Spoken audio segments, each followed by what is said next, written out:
Welcome to my YouTube channel smart learning. آج کی اس video میں ہم کلاس 9 اردو کا جو 2024 کا پیپر ہے اس کا آبجیکٹیو اور سبجیکٹیو پورشن دونوں سالو کریں گے۔ یہ ایبٹ آباد بورڈ کا پیپر ہے، لیکن اگر آپ کا KPK کے کسی بورڈ کے ساتھ بھی تعلق ہے تو آپ اس ویڈیو کو لازمی دیکھیں، کیونکہ کورس سب کا سیم ہوتا ہے اور پیٹرن بھی تقریباً سیم ہی ہوتا ہے۔ سب سے پہلے MCQs کو دیکھ لیتے ہیں۔ پہلا MCQs ہے، منقبت میں تعریف کی جاتی ہے بزرگان دین کی۔ اس کے بعد سیکنڈ ہے، اس نے زندگی بھر قلم کی عصمت کا خیال رکھا۔ تو یہ جو ہے ادبی جو ہے انداز بیاں ہے، قلم کی عصمت ادبی جو ہے انداز بیاں سے اس کا تعلق ہے۔ اس کے بعد ہے، ماؤس کمپیوٹر کا ان پٹ آلہ ہوتا ہے۔ تو یہ جو ہے تکنیکی، یہ جو تکنیکی انداز بیاں ہے، ٹیکنالوجی سے ریلیٹڈ ہے۔ چوتھا ہے، پاکستان ایک زرعی ملک ہے۔ اس میں زرعی کیا ہے؟ حالانکہ یہ ہونا اس طرح چاہیے ایک زرعی ملک ہے، کیونکہ اس میں آنسر مسند بنتا ہے، اور مسند کیا ہوتا ہے؟ مسند علیہ کے متعلق جو بات بھی کہی جائے۔ مسند علیہ پاکستان ہے اور یہ سارا جو باقی حصہ ہے وہ مسند ہوتا ہے، تو ہے اس کا آنسر مسند ہی، زرعی جو لکھا ہوا ہے، لیکن ہونا چاہیے تھا ایک زرعی ملک ہے۔ اس کے بعد پانچواں ہے، درج ذیل میں سے درست روزمرہ کون سا ہے؟ تو درست روزمرہ جو ہے اس میں ہے گائے پر مضمون لکھو، بی آپشن۔ اس کے بعد چھٹا ہے، درج ذیل میں سے درست محاورہ کون سا ہے؟ تو اے آپشن ہے، کان بھرنا۔ کان بھرنا مطلب کہ اس کو باتیں بتانا، ٹھیک ہے، تو اپنے مقصد کے لیے اب اس کے کان میں باتیں ڈالنا، اس کے ذہن میں باتیں ڈالنا۔ ساتواں، درج ذیل میں سے مرکب تام کون سا ہے؟ تو مرکب تام اور مرکب ناقص دو مرکب کی اقسام ہوتی ہیں۔ مرکب تام جو ہے جو پورا جملہ ہوتا ہے اس کو مرکب تام کہتے ہیں، جس سے پورا مطلب سمجھ آ جائے، جیسے مجھے جان عزیز ہے، یہ مرکب تام ہے۔ میری جان، جان کی ایمان یا جان کی جان، یہ سارے مرکب ناقص ہیں۔ اس کے بعد آٹھواں ہے، ان میں سے مرکب ناقص کون سا ہے؟ تو یہ دیکھیں اوپر میں نے آپ کو بتایا ہے، تو علی کی پینسل کا رنگ، یہ ناقص ہے۔ یہ بھی تام ہے، یہ بھی تام ہے، یہ بھی تام ہے، اس میں پورا جملہ ہے، ہمیں پورا مطلب سمجھ آ رہا ہے۔ نواں ہے، درج ذیل میں سے استعارہ کی اصطلاح کون سی ہے؟ تو جو استعارہ ہے اس میں وہ ہے میرا بھائی چاند ہے۔ دسواں ہے، آمنہ نے کانوں میں انگلیاں رکھ لی، تو یہ ہے کنایا کی مثال۔ کنایا کیا ہوتا ہے؟ جب ہم کسی جملے میں کوئی ایسا لفظ ہو جو اپنے حقیقی معنوں کے بجائے مجازی معنی دے، جیسے انگلیاں رکھ لی مطلب کہ کچھ بھی سنا نہ، اور وہ حقیقی معنی بھی دے۔ اب انگلیاں رکھنے سے ہم حقیقی معنی بھی لے سکتے ہیں کہ اس نے انگلیاں رکھ لی، جبکہ مجازی معنی بھی لے سکتے ہیں کہ اس نے انسنی کر دی، مطلب کہ جو بات کو کہی گئی اس نے سنی نہیں، تو یہ کنایا ہے۔ شعری اصطلاح میں غزل کے آخری شعر کو مقطع کہتے ہیں، سی آپشن۔ بارہواں، درج ذیل میں سے ذومانی جملہ کون سا ہے؟ تو ذومانی جو ہے وہ اے آپشن ہے، لب دریا بھی نہید کے لب خشک رہے۔ یہ لب پہلا جو ہے یہ کنارے کے کہتے ہیں، لب دریا، دریا کے کنارے، اور دوسرا لب جو ہے وہ ہونٹ جو ہیں۔ تیرہواں ہے، درج ذیل میں سے جملہ اسمیہ کی نشاندہی کریں۔ تو جملہ اسمیہ اور فعلیہ، فعلیہ جس میں فعل آتا ہے، کوئی کام آتا ہے، اور اسمیہ اس میں کوئی فعل نہیں آتا۔ یہ دیکھیں، پڑھتا ہے یہ فعلیہ ہے، کھاتا ہے فعلیہ ہے، کام ہے، کھیلتا ہے فعلیہ ہے، جبکہ امجد بہادر ہے اس میں کوئی کام نہیں ہے، یہ سارے اسم ہیں، تو یہ ہے جملہ اسمیہ۔ اس کے بعد چودہواں ہے، درج ذیل میں سے جملہ فعلیہ، اوپر جو میں نے آپ کو کنسیپٹ بتایا وہی نیچے، جس میں کوئی کام ہوگا وہ جملہ فعلیہ ہوگا۔ تو یہ دیکھیں، یہ احمد کی گاڑی، یہ تو مرکب ناقص ہے، احمد گاڑی چلاتا ہے، یہ دیکھیں اس میں کام ہوا ہے تو یہ فعلیہ ہے۔ گاڑی کے 4 ٹائر ہوتے ہیں، اس میں کوئی کام نہیں ہے، یہ نیلے رنگ کی گاڑی ہے، اس میں کوئی کام نہیں ہے، فعل نہیں ہے، تو اس میں بی آپشن ٹھیک ہے، احمد گاڑی چلاتا ہے۔ اس کے بعد 15واں ہے، سلمیٰ کلی کی طرح خوبصورت ہے۔ تو جب بھی یہ ورڈ حرف تشبیہ جس کو کہتے ہیں، کی طرح یا جیسا آ جائے تو یہ ہوتا ہے تشبیہ۔ تو یہاں پہ کون سی ٹیکنیک استعمال ہوئی ہے؟ اردو کی اصطلاح کون سی ہے؟ تشبیہ۔ پھر ہم چلے جاتے ہیں سیکشن بی کی طرف۔ سیکشن بی میں سب سے پہلے ایک عبارت دی جاتی ہے آپ کو، اور اس میں سے آپ کو 9 کوشچن دیے جاتے ہیں، کسی 8 کے آپ نے آنسر کرنے ہوتے ہیں۔ عبارت کو پڑھ لیتے ہیں۔ یہ ان دنوں کا ذکر ہے جب روفی کے دانت پر بجلی گری تھی۔ روفی بجلی سے ڈرتے تھے، جب بادل آتے تھے تو وہ بستروں میں چھپتے تھے، سب کہتے تھے کہ اگر بجلی کو گرنا ہے تو ضرور گرے گی۔ روفی جواب دیتے، بے شک گرے، لیکن اس طرح کم از کم اسے مجھے ڈھونڈنا پڑے گا۔ ہوا یوں کہ بارش ابھی ابھی تھمی تھی۔ روفی صوفے کے پیچھے سے نکل کر دبے پاؤں برآمدے تک گئے۔ یہ دیکھنے دیکھنے کے لیے کہ بادل چھٹ گئے یا نہیں۔ اتنے میں زور سے بجلی کوندی اور ایک عظیم الشان دھماکہ ہوا۔ جب وہ ہوش میں آئے تو ان کا ایک دانت ہل رہا تھا۔ انہوں نے آئینہ دیکھا تو دانت کا ایک حصہ سیاہ تھا۔ اب اس کے کوشچن دیکھ لیتے ہیں۔ پہلا کوشچن ہے روفی کے دانت پر کیا گرا تھا؟ تو روفی کے دانت پر بجلی گری تھی، پہلے کا آنسر۔ دوسرا ہے روفی کس چیز سے ڈرتے تھے؟ روفی جو ہے وہ بجلی سے ڈرتے تھے، دوسرا آنسر ہو گیا۔ جب بادل آئے تو روفی کیا کرتے؟ جب بادل آتے تو روفی بستروں میں چھپتے تھے۔ تیسرا ہے سب کیا کہتے تھے؟ تو سب کہتے تھے کہ اگر بجلی نے گرنا ہوا تو ضرور گرے گی۔ اس کے بعد روفی کیا جواب دیتے تھے؟ آگیا روفی جواب دیتے تھے بے شک گرے، لیکن اس طرح کم از کم اسے مجھے ڈھونڈنا پڑے گا۔ پھر ہے جب بارش تھمی تو روفی نے کیا کیا؟ جب بارش تھمی تو روفی صوفے کے پیچھے سے نکل کر دبے پاؤں برآمدے تک گئے۔ اس کے بعد ہے جب زور سے بجلی کوندی تو کیا ہوا؟ جب زور سے بجلی کوندی تو ایک عظیم الشان دھماکہ ہوا۔ اس کے بعد ہے جب روفی کو ہوش آیا تو کیا ہوا تھا؟ جب روفی کو ہوش آیا تو اس کا ایک دانت ہل رہا تھا۔ اس کے بعد ہے جب روفی نے آئینہ دیکھا تو کیا نظر آیا؟ جب روفی نے آئینہ دیکھا تو اس کا ایک دانت سیاہ ہو گیا تھا۔ تو یہ کوشچن تھے اس کے عبارت کے متعلق۔ اس کے بعد جو ہے ہم نے بی ٹاپک آ گیا ہے نظم نعت کا مرکزی خیال تحریر کریں۔ جو نظم نعت ہے، نعت جو ہے اس نائنتھ کی بک میں تھی، تو اس کا مرکزی خیال رکھنا ہے، اور دوسرا جو سبق ہے حج اکبر، اس کا مرکزی خیال لکھنا ہے۔ نعت کا مرکزی خیال ہے، دیکھیں اس نعت کا مرکزی خیال یہ ہے کہ محمد صلی اللہ علیہ وسلم کی محبت سے دلوں سے گناہ مٹ جاتے ہیں۔ اگر ہم حضور صلی اللہ علیہ وسلم سے محبت کریں تو ہمارے دلوں سے گناہ مٹ جاتے ہیں، اور جو لوگ محمد صلی اللہ علیہ وسلم سے محبت رکھتے ہیں ان کے دل مدینے میں اٹکے ہوتے ہیں اور بار بار وہاں جانا چاہتے ہیں۔ ہم تب تک مسلمان نہیں ہو سکتے جب تک ہم محمد صلی اللہ علیہ وسلم سے محبت نہ کریں۔ تو یہ اس نعت کا مرکزی خیال تھا۔ اس کے بعد سبق حج اکبر کا مرکزی خیال دیکھتے ہیں۔ اس سبق کا مرکزی خیال یہ ہے کہ دنیا میں سب سے طاقتور جذبہ محبت کا جذبہ ہے۔ اس کے لیے ذات، نسل، خاندان اور امیر و غریب سب برابر ہیں۔ اسی طرح اچھے اخلاق بھی انفرادی خصوصیت ہے۔ اس کے لیے بھی ذات پات، خاندان اور مالی حیثیت کا کوئی امتیاز نہیں ہے۔ حقوق العباد اور انسانی ہمدردی کا ثواب حج اکبر سے زیادہ ہوتا ہے۔ حج اکبر سب سے بڑا حج جو ہے اس سے بھی زیادہ ہوتا ہے انسانی ہمدردی کا اور حقوق العباد کا ثواب۔ بغیر تحقیق کے کسی پر شک کرنا اور حقیر سمجھنا اچھا نہیں ہوتا۔ تو اس جو ہے سبق میں کیا ہوا تھا کہ وہ جو ان کی ملازمہ تھی وہ اس بچے کے لیے اپنے حج کو چھوڑ کے ٹرین سے واپس آتی ہے، کس وجہ سے؟ انسانی ہمدردی کی وجہ سے۔ تو اس وجہ سے کہا گیا تھا کہ حج سے زیادہ اس کو ثواب ملا ہوگا، کیونکہ اس نے انسانی ہمدردی کے لیے اپنی جو ہے وہ حج جو ہے وہ اس نے چھوڑ دیا تھا۔ پھر ہم جو ہے جی ٹاپک پہ جاتے ہیں۔ درجہ ذیل میں سے صرف 5 سوالات کے جوابات تحریر کرنے ہیں، تو 6 میں سے 5 کرنے ہوتے ہیں۔ ہم جو ہے یہاں پہ 6 کے آنسر دیکھیں گے۔ جو پہلا ہے منقبت اور مناجات، تو چلیں اس کا میں نے نوٹس بنائے ہیں، وہاں سے میں آپ کو تعریف بتاؤں گا۔ اس کے بعد جملہ اسمیہ کے بنیادی اجزاء مثال کے ذریعے واضح کریں۔ تو جملہ اسمیہ کے 3 اجزاء ہوتے ہیں، ایک ہوتا ہے مبتدا، دوسرا خبر، تیسرا فعل ناقص۔ مبتدا جس کے متعلق کوئی بات کہی جائے، خبر جو خبر ہوتی ہے، جو بھی بات ہوتی ہے، فعل ناقص کیا ہوتے ہیں؟ ہے، ہیں، ہوں، یہ جو الفاظ ہیں تو یہ فعل ناقص ہوتی ہیں۔ مثال سے ہم نے واضح کرنا ہے، جیسے میں کہتا ہوں امجد بہادر ہے، اس میں امجد مبتدا ہے، بہادر خبر ہے، اور اس میں ہے کیا ہے؟ فعل ناقص۔ یا میں کہتا ہوں کہ میں ذہین ہوں، تو اس میں کیا ہے؟ مبتدا ہے، ذہین خبر ہے، اور ہوں کیا ہے؟ فعل ناقص۔ پھر اس کے بعد تشبیہ اور مجاز مرسل میں فرق واضح کریں، تو یہ بھی میں نے نوٹس بنائے ہیں، وہیں سے آپ کو بتاؤں گا۔ چوتھا دیکھ لیتے ہیں ذو معنی الفاظ کو جملوں میں اس طرح استعمال کریں کہ معنی واضح ہو جائیں۔ اس کے بعد جو ہے تکیہ دیکھیں، اور تکیہ ذو معنی ہے۔ ایک تکیہ ہوتا ہے جس پہ ہم جس کو پلو بھی کہہ سکتے ہیں، آرام کرنے کے لیے استعمال ہوتا ہے۔ تو میرے پاس ایک نرم تکیہ ہے، یا میں ہمیشہ نرم تکیہ استعمال کرتا ہوں، ایک تو یہ تکیہ ہو گیا۔ دوسرا جو ہے تکیہ ہوتا ہے بھروسہ، تو ہمیں ہر کام کے لیے اللہ پر تکیہ کرنا چاہیے، اللہ پر بھروسہ کرنا چاہیے۔ تو یہ اس کے ذو معنی الفاظ ہو گئے۔ پھر جو ہے مقطع کسے کہتے ہیں؟ مقطع جو ہے نظم یا غزل کا آخری شعر ہوتا ہے جس میں عموماً شاعر اپنا تخلص پیش کرتا ہے، اور اس کی ایک مثال بھی دینی ہے۔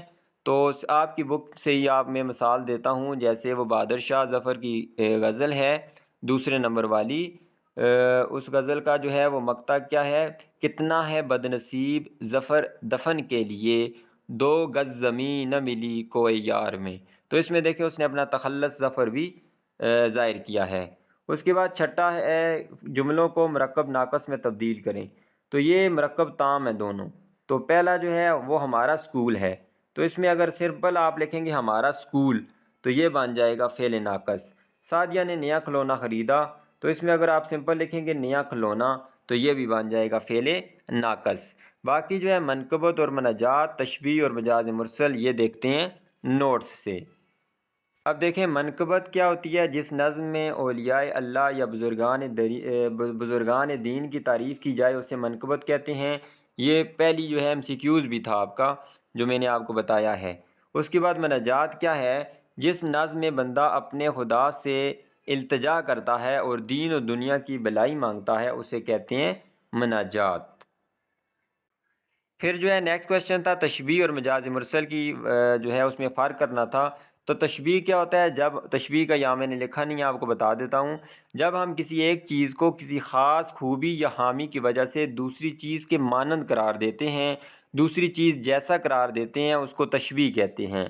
مثال کے طور پہ جیسے MCQs میں ہی تھا، کہہ سکتے ہیں ہم کہ سفیان چاند کی طرح خوبصورت ہے، سفیان شیر کی طرح بہادر ہے، یا وہ جو ہے پھول کی طرح جو ہے نازک ہے۔ مثالیں بہت ساری آپ دے سکتے ہیں۔ مجاز مرسل کی تعریف کیا ہے، جب کوئی لفظ اپنے حقیقی معنی کے بجائے مجازی معنی میں اس طرح استعمال کیا جائے اور مجازی معنی میں استعمال کیا جائے اور اس میں تشبیہ کے علاوہ کوئی اور تعلق ہو تو اسے مجاز مرسل کہتے ہیں۔ مطلب کہ لفظ اپنے حقیقی معنی کے بجائے کس طرح ہو، مجازی معنی میں ہو، لیکن ان میں کوئی تشبیہ کا تعلق نہ ہو بلکہ تشبیہ کے علاوہ کوئی اور تعلق ہو۔ جیسے دیکھیں گھر خوشی سے بھر گیا، اب گھر جو ہے خوشی سے بھر گیا، گھر تو نہیں بھرا جاتا، گھر سے مراد کیا ہے، اہل خانہ، خاندان کے جو افراد ہیں ان میں خوشی پھیل گئی۔ دوسرا ہے پوری کلاس ہنس پڑی، اب کلاس کے ہنسنے سے مراد کیا ہے، کلاس کے طالب علم۔ تو یہاں پہ دیکھ لیں ہم اس کلاس ورڈ کو اور گھر کو حقیقی معنوں کے بجائے اس کے مجازی معنوں میں لے رہے ہیں، لیکن ان میں کوئی تشبیہ کا تعلق نہیں پایا گیا تو اسے کہتے ہیں مجاز مرسل۔ اگر تشبیہ کا تعلق آ جائے تو اس کو کہتے ہیں استعارہ، اگر تشبیہ کے علاوہ کوئی اور تعلق ہو تو اس کو کہتے ہیں مجاز مرسل۔ بعد سیکشن جیم پہ جاتے ہیں تو کوشچن نمبر 2 ہے متن کا حوالہ دیں اور متن اور سیاق و سباق کے حوالے سے کسی ایک جز کی تشریح کریں۔ تو یہاں پہ 2 آپ کو عبارتیں نظر آ رہی ہیں، ان میں سے کسی ایک کی تشریح کرنی ہے۔ یہ پہلی عبارت جو ہے قومی اتفاق جو سبق ہے اس میں سے لی گئی ہے، متن کا حوالہ میں دے رہا ہوں، اور یہ قومی اتفاق سبق کا نام ہے، مصنف کا نام ہے سر سید احمد خان، جبکہ دوسری جو عبارت ہے یہ سبق کا نام ہے غلام اور اس کے مصنف ہیں فرحت اللہ بیگ۔ تو اب آپ نے اس کے سیاق و سباق کا حوالہ بھی کسی کا دے سکتے ہیں اور تشریح بھی دے سکتے ہیں، آپ نے اس کو دیکھا ہوگا، یہ تو آپ کے کرنے کا ہے، اس میں یہاں پہ میں کچھ نہیں سمجھا رہا، آپ خود اس کو دیکھ لیں، متن کا حوالہ میں نے دے دیا ہے، سیاق و سباق لکھیں اور اس کی تشریح کریں۔ پھر اس کے بعد تیسرا دیکھ لیں نظم اور شاعر کا حوالہ دے کر مندرجہ ذیل میں سے کسی ایک جز کی تشریح کریں، ٹھیک ہے۔ تو یہ جو ہے پہلی جو ہے یہ تو نعت میں سے آئی ہوئی ہے، ٹھیک ہے، اور دوسری جو ہے یہ جو بند ہے یہ طلوع اسلام جو علامہ اقبال نے لکھی ہے اس میں سے آئی ہوئی ہے۔ اور پھر جو ہے ہم اس کے بعد غزل کو بھی دیکھیں گے، غزل کے بعد کیا کریں گے، نیکسٹ جو کیا ہے وہ 5واں لاسٹ کویشچن ہے، چیئرمین بلدیہ کو شہر کی گلیوں کی صفائی کے لیے خط تحریر کریں یا ہم جواد طالب علم کے مابین کسی سماجی برائی پر کم از کم 12 لائنوں کا مکالمہ تحریر کریں۔ تو یہ کویشچن بھی دیکھتے ہیں نوٹس سے۔ اچھا شعر کی تشریح دیکھتے ہیں، جیسے دیکھ لیں نخل دل میں تھے گناہوں کے جو برگ، نخل کہتے ہیں درخت کو، جو دل کا درخت تھا اس میں گناہوں کے پتے لگے ہوئے تھے، حب حضرت حضور صلی اللہ علیہ وسلم کی محبت کی جب ہوا چلی تو وہ سارے گر گئے۔ تشریح آپ اس کی دیکھ لیں، شعر میں شاعر کہتا ہے کہ میرے دل میں گناہوں نے جو بسیرا کیا تھا، میرے دل کے درخت پر گناہوں کے پتے لگے تھے، لیکن حضرت محمد صلی اللہ علیہ وسلم کی محبت اور اتباع سے وہ گناہ میرے دل سے مٹ گئے۔ جس طرح ہوا اڑتی ہے اور درخت سے پتے گرا دیتی ہے، اسی طرح حضرت محمد صلی اللہ علیہ وسلم کی محبت، ان کے ساتھ عقیدت اور عشق کی بدولت میرا دل جو صنم خانہ بنا ہوا تھا وہ پاک و صاف ہوا، میرا دل گناہوں سے بھرا ہوا تھا، بے دینی اور گناہوں کی لذت کی وجہ سے میرے دل پر داغ دبے لگے تھے، مگر محمد صلی اللہ علیہ وسلم کی محبت سے میرے دل سے سارے گناہ مٹ گئے، اور میرا دل اسی طرح گناہوں سے پاک ہوا جس طرح ہوا اور درخت سے خشک پتے گرا دیتی ہے۔ تو جس طرح خشک پتے گر جاتے ہیں ہوا سے، اس طرح حضور صلی اللہ علیہ وسلم کی محبت سے میرے سارے گناہ بھی گر گئے۔ کیا میسر ان کو ہوتی رائے راست، چال پر کب آپ صلی اللہ علیہ وسلم کی کافر چلے۔ تو اس شعر کا میں صرف آپ کو مفہوم بتا دیتا ہوں کہ جو کفار ہوتے ہیں وہ کبھی بھی آپ صلی اللہ علیہ وسلم کے بتائے ہوئے راستے پہ نہیں چلتے، اور اس وجہ سے ان کو رائے راست بھی کبھی میسر نہیں ہوتی۔ یہ جو ہے نظم نعت میں سے لیا گیا تھا، یہ ٹکڑا جو باندھ لیا گیا تھا۔ اس کے بعد جو ہے دوسرا جو ہے شعر ہے وہ علامہ اقبال کی نظم طلوع اسلام میں سے لیا گیا ہے۔ تیری فطرت امی ہے ممکنات زندگانی کی، جہاں کے جوہر مضمر کا گویا امتحان تو ہے۔ علامہ اقبال فرماتا ہے کہ زندگی کی تمام امکانات کا امانت دار تم ہو، اللہ تعالیٰ نے ہر چیز میں بہت سے امکانات اور صلاحیتیں رکھی ہیں، ساری دنیا مسلمان کے لیے پیدا کی گئی ہے، یعنی انسانوں اور خاص کر مسلمانوں کے لیے دنیا اور تمام چیزیں پیدا کی گئی ہیں تاکہ ان کو اپنے کام میں لا سکے، ان سے کام لے کر اپنی آخرت سنوار سکے۔ زندگی کی جس قدر امکانات بھی موجود ہیں دیکھا جائے تو ان کا امانت دار ہے، تو ان کا امانت دار ہے، اس اعتبار سے یہ پوشیدہ امکانات تیری وساطت سے ہی اہل عالم پر ظاہر ہوتے ہیں، اس لیے کوشش اور جد و جہد تم پر لازم ہے۔ پھر اگلا ہے جہان آب و گل، آب پانی کو کہتے ہیں، گل مٹی کو، سے عالم جاوید کی خاطر نبوت ساتھ جس کو لے گئی وہ ارمغاں تو ہے۔ تو یہاں دیکھیں، بس چونکہ ویڈیو کافی لمبی ہو جائے گی میں تھوڑا سا سکرول ڈاؤن کرتا ہوں، آپ اس کی تشریح خود ہی پڑھ لیں۔ ٹھیک ہے، یہ اس کی جو اشعار تھے طلوع اسلام کے، ان کی تشریح تھی۔ اب غزل آ گئی ہے، غزل میں سے بھی کسی ایک کی تشریح کرنی تھی۔ تو پہلا کیا ہے، وہ کیا چیز ہے آہ جس کے لیے ہر ایک چیز سے دل اٹھا کر چلے۔ پھر اس کے بعد دوسرا ہے اس کا شعر، دکھائی دیے یوں کہ بے خود کیا ہمیں آپ سے بھی جدا کر چلے۔ تو یہ جو ہے غزلیہ شعر تھا، اور یہ میر تقی میر کا ہے۔ تو اس کو بھی میں سکرول ڈاؤن کرتا ہوں، آپ اس کی تشریح خود ہی دیکھ لیں۔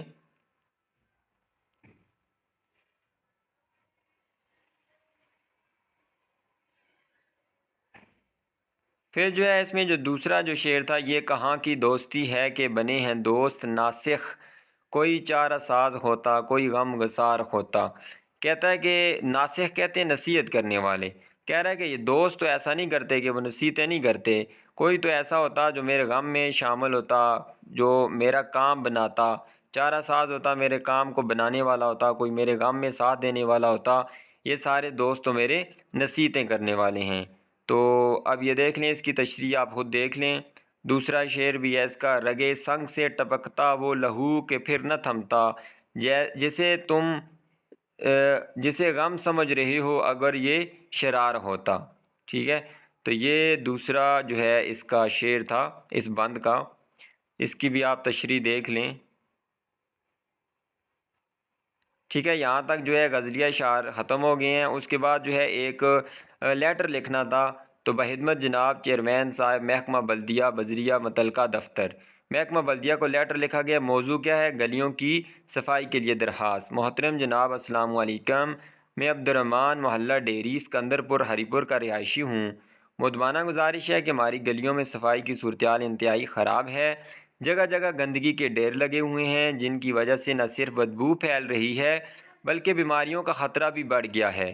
آپ سے التماس ہے کہ جلد از جلد ہماری گلیوں کی صفائی کے لیے بلدیہ کے عملے کو بھیجا جائے تاکہ عوام سکھ کا سانس لے سکیں، آپ کی مہربانی ہوگی۔ خاکسار عبد الرحمن محلہ ڈیری سکندر پور، تاریخ 18 اپریل 2025۔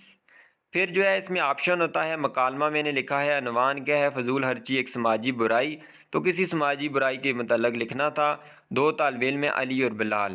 تو مکالمہ عموماً ڈائلاگ جو ہے وہ دو بندوں کے درمیان گفتگو ہوتی ہے۔ علی، السلام علیکم، بلال، کیا حال ہے؟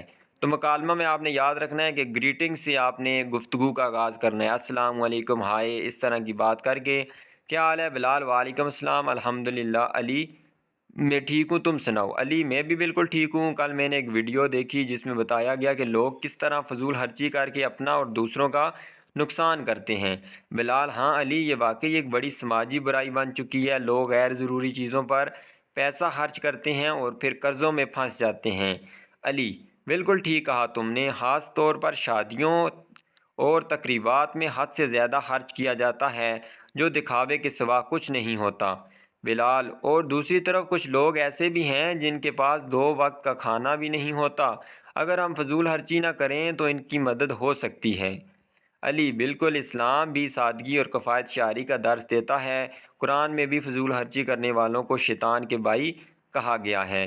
بلال: ہمیں چاہیے کہ ہم خود بھی فضول خرچی سے بچیں اور دوسروں کو بھی اس کی برائی سے آگاہ کریں۔ علی: تمہاری بات بالکل درست ہے۔ اگر ہم سب مل کر کوشش کریں تو اس سماجی برائی کا خاتمہ ممکن ہے۔ بلال: انشاءاللہ۔ چلو اب کلاس کا وقت ہو گیا ہے، بعد میں بات کریں گے۔ علی: ضرور، اللہ حافظ۔ بلال: اللہ حافظ۔ اور یاد رکھنا ہے، انگلش کا مکالمہ ڈائلاگ ہو یا اردو کا، آپ نے شروع گفتگو اس طرح کرنی ہے: السلام علیکم، ہائے، اس طرح کی لینگویج سے، اور ختم بھی گریٹنگ سے کرنا ہے آپ نے: اللہ حافظ، اللہ حافظ، اس طرح کی گفتگو کرتے ہوئے۔ تو یہاں تک تھا اردو کلاس 9 کا ایبٹ آباد بورڈ کا 2024 کا پاسٹ پیپر۔ امید کرتا ہوں آپ کو ویڈیو پسند آئی ہوگی۔ اگر ویڈیو پسند آئی ہے تو اس کو لائک کریں، اپنے باقی دوستوں سے بھی شیئر کریں جو آپ کے ساتھ پڑھنے والے ہیں تاکہ ان کی بھی رہنمائی ہو سکے، اور اس چینل کو سبسکرائب کر لیں۔ اللہ حافظ۔